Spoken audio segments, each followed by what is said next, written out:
കൃഷി ആവശ്യത്തിന് ഒരു പവർ വീഡർ വാങ്ങാൻ ഉദ്ദേശിക്കുന്ന കർഷകനാണോ നിങ്ങൾ?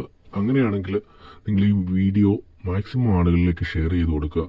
ഇപ്പോൾ സബ്സിഡിയോടുകൂടി, അതായത് 50% മാത്രം തുകയടച്ച് VSTയുടെ പവർ വീഡറുകൾ വാങ്ങുവാൻ തിരഞ്ഞെടുക്കപ്പെട്ട കർഷകർക്ക് നമ്മളൊരു ഓഫർ കൊടുക്കുന്നുണ്ട്. അപ്പോൾ ഈ ഓഫറിൽ വാങ്ങാൻ ഈ നമ്പറിൽ ബന്ധപ്പെടുക. ഇതിപ്പോൾ നമ്മൾ ആദ്യമേ കണ്ടത് കിളച്ചിട്ടതിൻ്റെ ലാസ്റ്റ് സ്റ്റേജാണ്. ഇതിൻ്റെ ഫസ്റ്റ് സ്റ്റേജാണ് ഇപ്പോൾ കാണിക്കുന്നത്.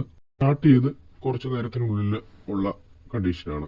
നിങ്ങൾ ബാക്കിലേക്ക് പോയിട്ട് ലാസ്റ്റ് സ്റ്റേജിലുള്ള വീഡിയോ ഒന്ന് കണ്ടു നോക്കുക. ഇതിൻ്റെ ആദ്യത്തെ സ്റ്റേജിൽ എങ്ങനെയാണ് പുരയിടം കിടന്നതെന്ന്, പുല്ല് പിടിച്ച് കിടന്നതെന്നും നമ്മൾ കാണിക്കുന്നുണ്ട്. ഇങ്ങനെയുള്ള കണ്ടീഷനിലുള്ള പുരയിടമാണ് ഇന്ന് കേരളത്തിലെ ഒട്ടുമിക്ക കർഷകൻ്റെയും ബുദ്ധിമുട്ട്. അല്ലെങ്കിൽ കൃഷിക്ക് മാത്രമല്ല, നമ്മുടെ പുരയിടം ക്ലീൻ ആക്കിയിടാൻ കൂടെ ഈ വീട്ടിൽ ആവശ്യമാണ്. ഇങ്ങനെയുള്ള കണ്ടീഷനിൽ നിന്നാണ് നമ്മൾ ഫസ്റ്റിലെ കാണിച്ച ആ കണ്ടീഷനിലേക്ക് കിളച്ച് വൃത്തിയാക്കിയെടുത്തത്. അപ്പോൾ VSTയുടെ പവർ വീഡറുകൾ പെട്രോൾ ആണെങ്കിലും ഡീസൽ ആണെങ്കിലും പവർഫുൾ പെർഫോമൻസ് ആണ് നൽകുന്നത്. നിങ്ങൾക്ക് കോൺടാക്ട് ചെയ്യാം.